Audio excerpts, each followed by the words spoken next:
You gotta lean back. Oh my God, what a effing failure, man. It's so disgraceful. Unbelievable, you're a failure. You don't talk. She's not a loser, but she's definitely a failure. Oh my God, look at that horrible form. What the heck? No, Lean your head back. no, Jesus. Don't look up. God. Just look.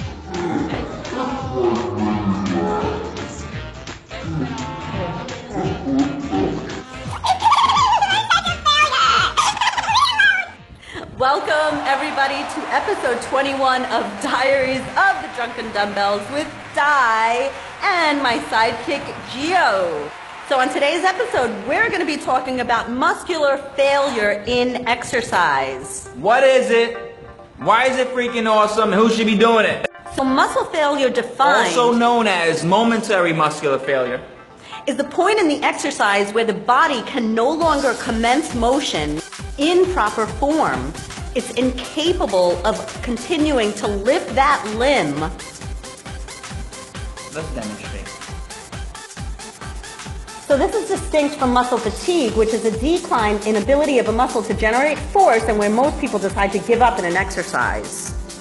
If you're still unclear what the difference is, okay, just picture yourself hanging on the ledge of a building. When would you let go?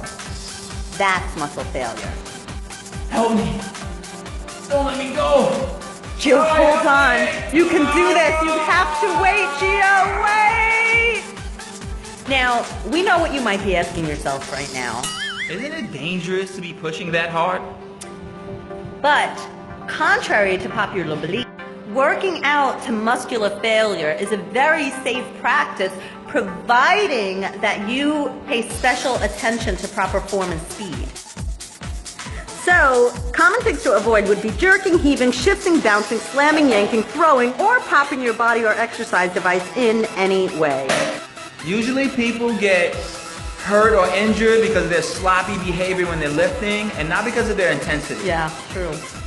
So the moment that you break proper form in your rep, slowly lower it to prevent injury.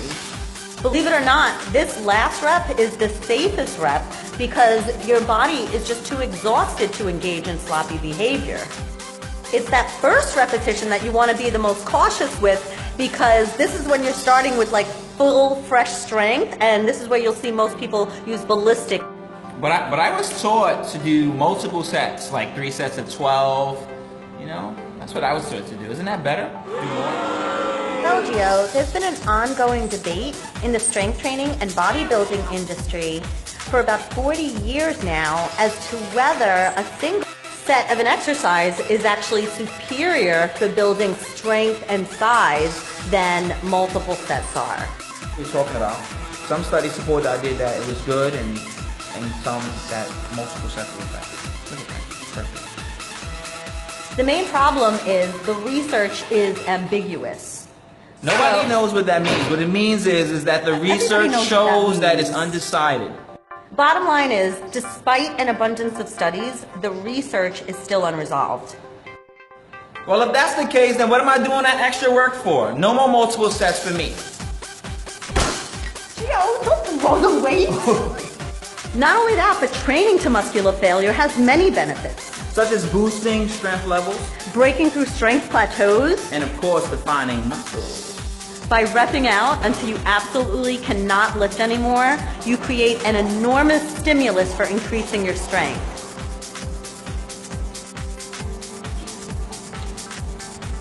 Oh God, look what I can do now. 2 fingers because of muscle failure. You also guarantee that you're working to 100% intensity as opposed to a given number of reps where you can't really quantify how hard you're working. It's just speculation. Traditional repetitions are effective, but in my opinion, they're not nearly as effective as training to muscle failure. Not only that, but training to muscular failure is way more efficient. When this is done properly, your workout should not take any longer than 30 minutes to complete.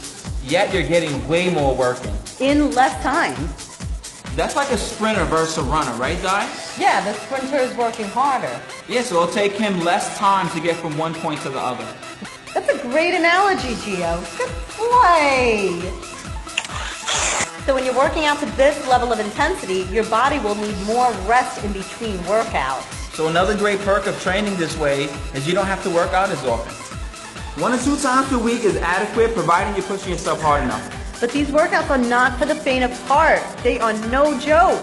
It is intense. Not to mention, the mental training you get out of it is invaluable.